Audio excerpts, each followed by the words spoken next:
She said it like a compliment. That was the worst part. "You're too reliable to run anything, Ray. You're a good backup." That line dropped in the middle of rooftop brunch like a fork clattering to the floor. Everyone heard it. Nobody flinched. She took a lazy sip of her fourth mimosa and grinned like she'd said something wise. "My name's Ray Coulter. I'm 54 years old. I live in Chicago, and at that moment, I was sitting in a linen suit in 80-degree weather, sweating through my shirt, while the new COO, Beth Price, casually ended my career in front of 8 colleagues and a bowl of shrimp cocktail. Beth was silk from top to bottom, even her damn sandals. She leaned across the table, wiped a basil leaf off her teeth with a manicured pinky, and went right back to strategizing other people's promotions. The same people I had trained. "Before we start, how's your day going and where are you joining from?" I smiled through it. That corporate plastic smile. The kind you keep on like a porch light.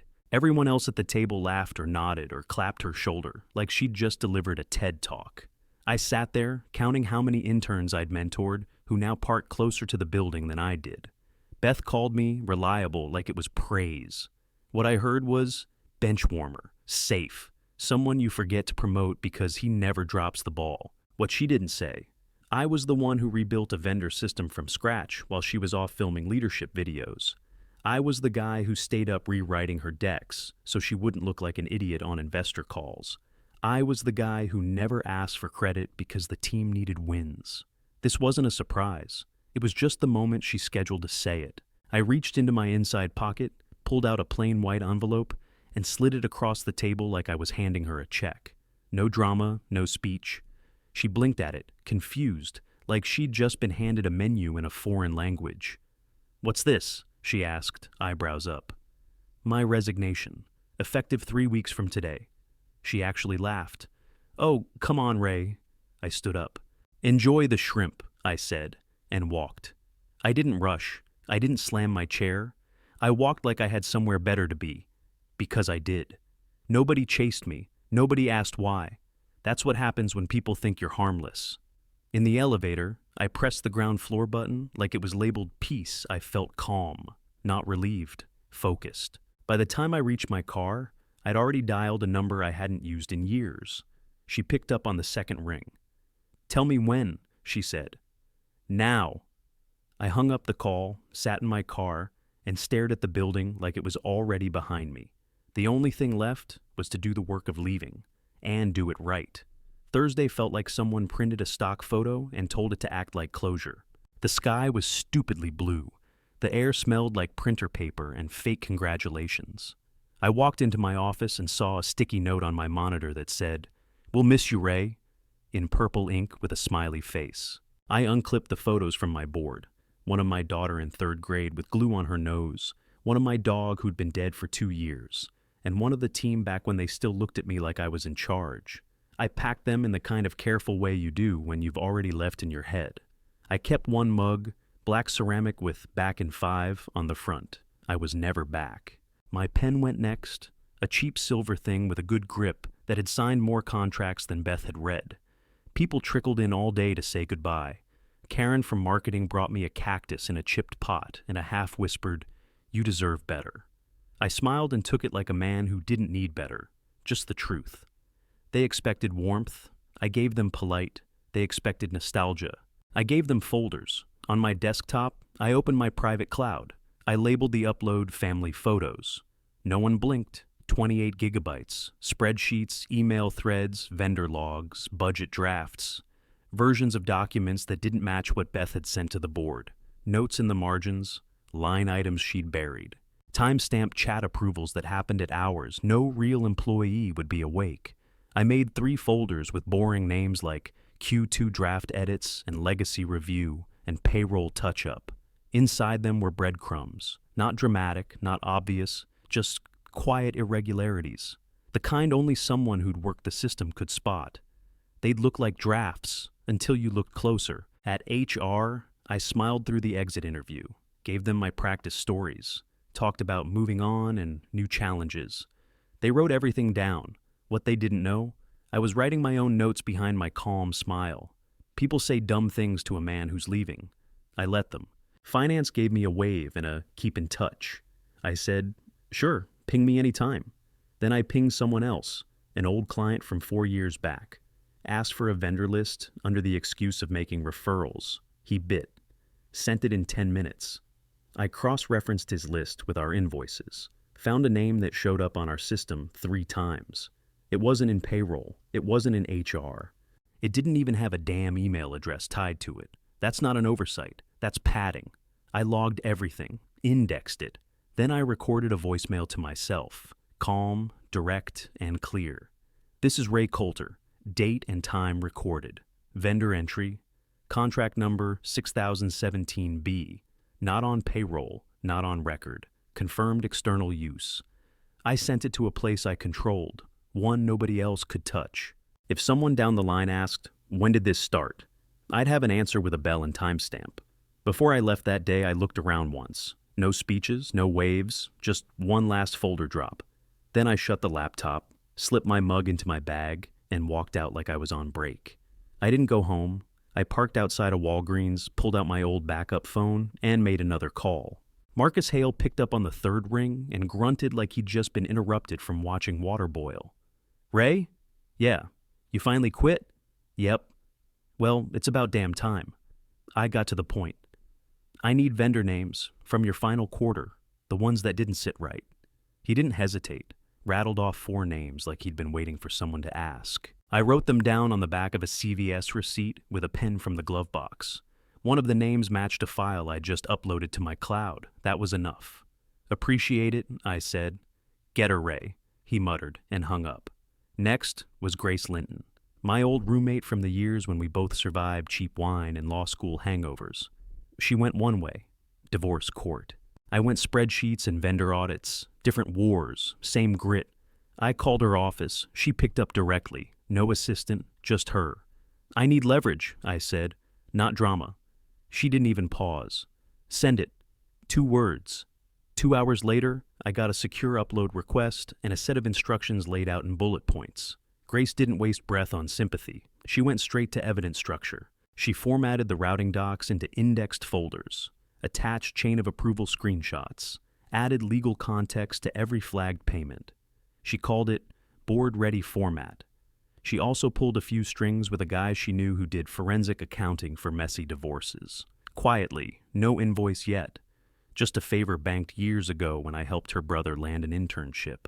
By 6, I had what I needed to make my 3rd move. I sent a text to Darren Price from a number he didn't recognize. It read, meet, 10 minutes, same place as the crisis meeting. Bring your backbone.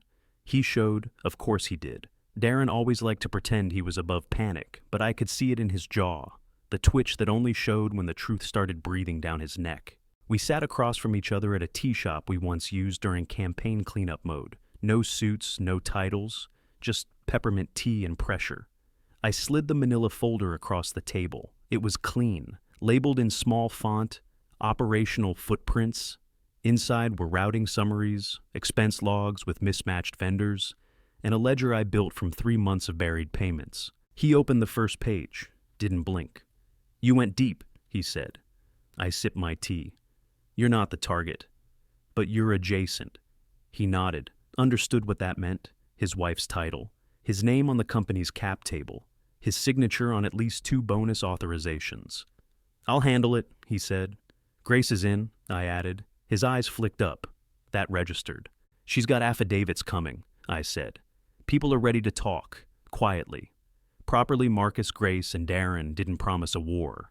What they gave me was colder than rage. It was structure. We weren't aiming to burn the place down. We were building a case. No fireworks, no leaks. Just numbers, dates, and receipts you couldn't argue with. We met in borrowed offices and cafes, shared folders through secure channels.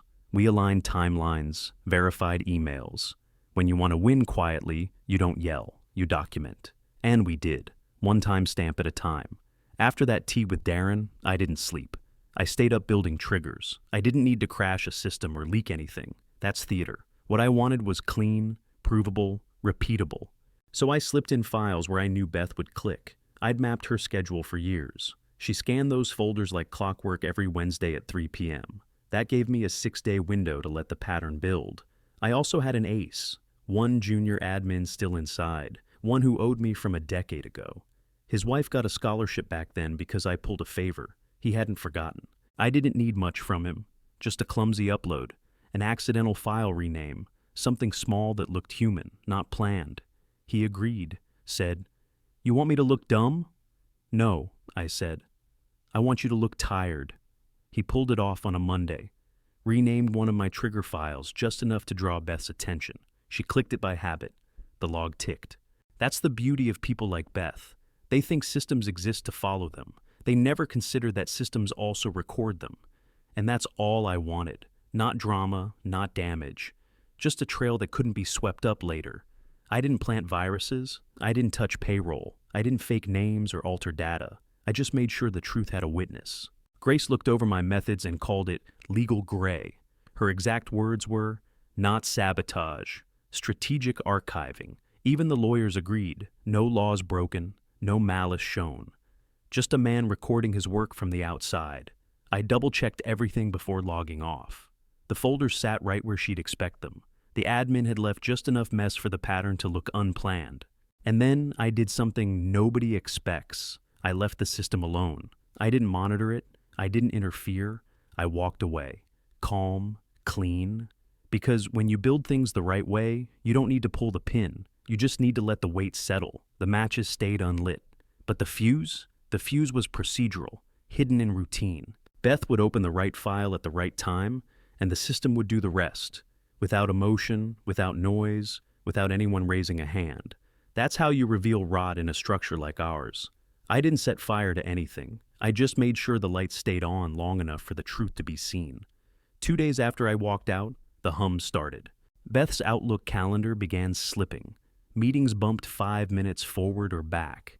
Minor, but enough to throw off her flow. She assumed it was sync issues. Then a deck she sent to the board came back with margin notes from the CEO. Notes tied to numbers she swore she'd never touched. She blamed the interns. Of course she did. And of course, everyone nodded. Because people always believe the person who looks like they belong.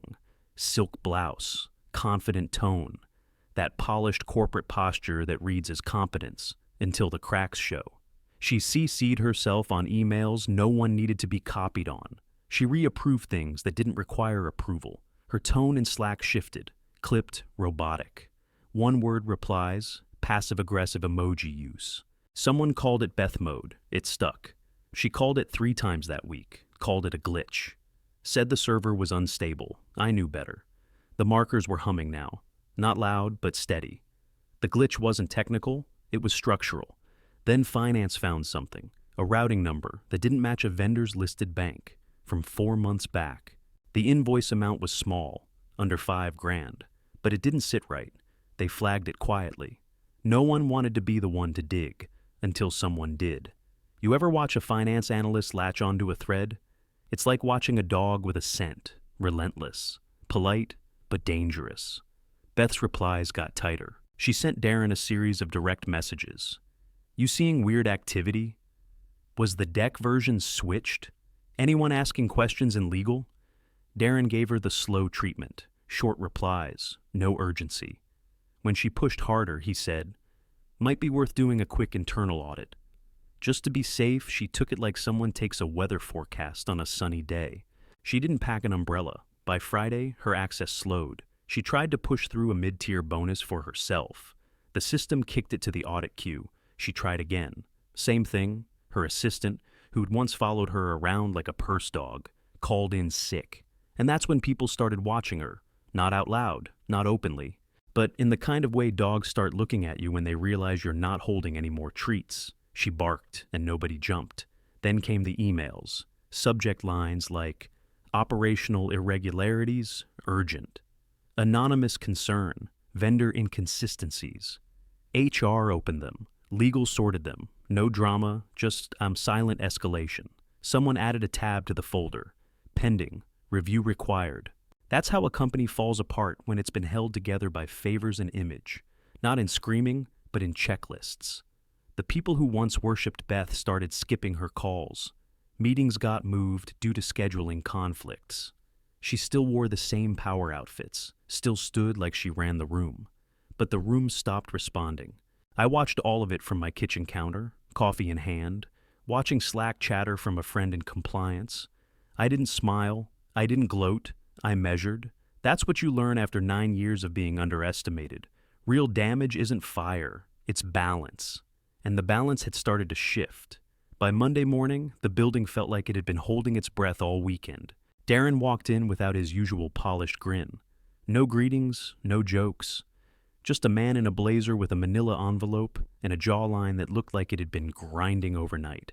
He didn't storm into HR. He walked like someone carrying bad news that deserved the dignity of a flat tone and a table. He set the envelope down, said, "This needs to be logged immediately."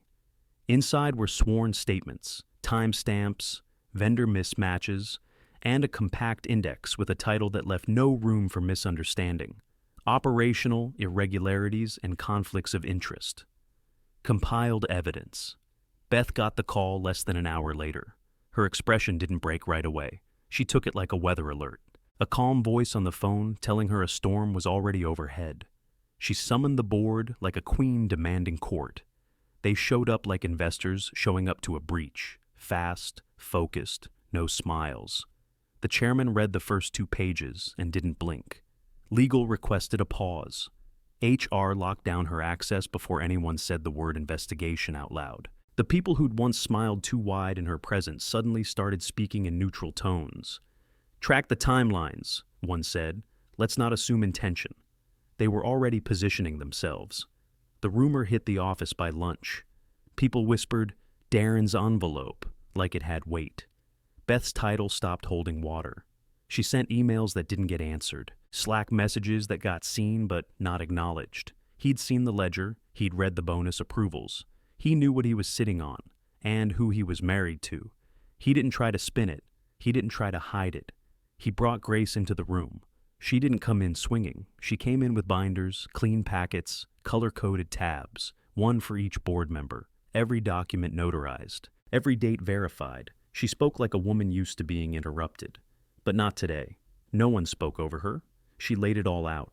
Vendor inconsistencies, duplicate approvals, logged access times that didn't match her story. A pattern that couldn't be written off as accident. The board voted without drama. Administrative leave effective immediately. Return all equipment by 5. Further review pending. Beth didn't speak. She stood. Walked out like she still believed in her own gravity. The next morning, her assistant came back for the first time in a week. Quiet. Hair pulled back tight. She dropped a sealed envelope on Beth's desk and walked away. Inside, formal HR protocol. Badge deactivation. Legal instructions. Beth screamed. People heard it. No one jumped. A few glanced. Most just opened their laptops and kept typing. That's how real collapse sounds. Not like sirens, but like air returning to the room. I watched it unfold from a corner table at a cafe down the block. A compliance contact fed me real-time updates through a private chat. I didn't feel proud. I didn't feel angry. I just felt that specific kind of hollow that hits after you've finally sent the invoice on a job you never wanted to do, but had to. I stirred my coffee, paid the tab, and waited for the rest to fall. The next morning, the building moved like a machine that finally got its parts back. Beth's badge didn't scan. Her calendar disappeared. Her name slid down the chain of authority like an outdated plug-in, and then the paper started flowing. Witness statements stacked up in clean white folders. Some were typed, some were scribbled in nervous handwriting. All of them pointed in the same direction. A junior dev came forward with a log, time-stamped system activity under Beth's credentials, mostly between 1 a.m. and 3 a.m. A payroll clerk brought forward a spreadsheet titled Reconciliation Archive with 4 ghost accounts that received quarterly transfers. No linked IDs, no W-2s. People who'd kept quiet for years suddenly remembered things. This might be nothing, but turned into detailed emails with dates, file paths, and attached screenshots. The audit committee didn't smile once. Grace and Darren met with them in a quiet conference room with no windows. She brought a binder that didn't look impressive until she opened it. They went line by line, no accusations, just numbers, facts. After an hour, the committee didn't look like they were judging anyone anymore. They looked like people trying to solve a systems problem before it turned into a crisis. That's when the tone changed. This wasn't about Beth, not anymore. It was about a structure that let her do it, unchecked, undocumented, and undisturbed. The board stopped asking who signed what and started asking why no one caught it sooner. Beth's lawyer tried the usual lines. She didn't know that account was flagged. She assumed someone else had reviewed the vendor. She wasn't informed about the audit queue rejection. That kind of defense works when there's doubt, but the receipts were too clean. Timestamps are cold. They don't care what you meant. They care what you did. The board didn't hold a press conference. They issued a short statement. We've launched an internal review. We're cooperating fully with independent auditors. We will not comment on personnel matters. The trades picked it up by afternoon. The headlines were gentle, for now. Leadership realignment underway at Midwest firm. Anonymous concerns prompt internal review. But the threads online weren't so polite. Beth's name started trending. Investors started calling. Revenue projections got questioned. Emails from partners asked for updated leadership contacts. Public trust is like a pane of glass. We didn't shatter it. We tapped it until the cracks showed. That night, I got a call. A competitor. I won't name them. But they offered me a role. Senior, quiet, high-paying. The kind of job where you don't fight to be seen. You just do the work. I told them I'd think about it. Then I didn't sleep. By morning, I called them back and said yes. Not out of revenge, not out of pride, because when a man spent nearly a decade keeping his head down while other people climbed off his back, clarity feels like a promotion. I didn't want to bury Beth. I wanted the company to see what it ignored. Let the system adjust. Let the cleanup happen. Some people left quietly. Others got reassigned. A few apologized without using the word. And I watched it all the way. Men my age watch a boat push off from the dock. Calm, honest, and a little sad. Weeks passed, and the board moved fast. New controls went into place. Approval chains got clearer. The compliance office was pulled out from under the thumb of any executive and parked directly under the board, where it should have been from day one. Beth didn't make it to the next quarter. She was asked to resign, and she did, with a generic statement about needing to focus on personal priorities. The city press called it a leadership shakeup. Intern blogs called it karma. I called it exactly what it was, documentation doing its job. Darren's divorce paperwork filed without headlines. No screaming, no front yard arguments. He moved out of their shared condo with a single manila folder, and the kind of expression you see on men who finally understand what silence had cost them. Grace didn't drag it out. She handled it like she always had, surgically. Darren got what he needed. The rest, left for the company to reckon with. The address he left behind stayed in her name. That wasn't my victory. That was his reckoning. At my new job, things looked different. Not flashier, just cleaner. People there shook hands because they meant it, not because they needed something. My team cared about process, not pecking order. They greeted me like I was part of something, not a threat or a ladder rung. I stopped counting who got the good parking spots. I stopped watching who got invited to meetings. Instead, I listened to how they talked. I watched who took notes. A few people came by my desk in the first week, not to flatter me, but to ask real questions. How to build approvals that stuck. How to leave a clean audit trail. How to prevent exactly what I'd lived through. That meant more to me than any headline. Beth called once, left a voicemail.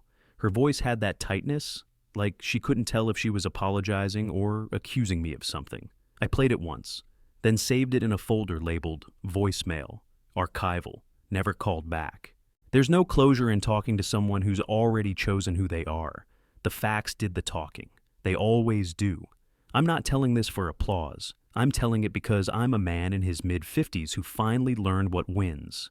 Not yelling, not revenge, patience, process, records. You don't need to burn the house down. You just need to show where the walls are rotting.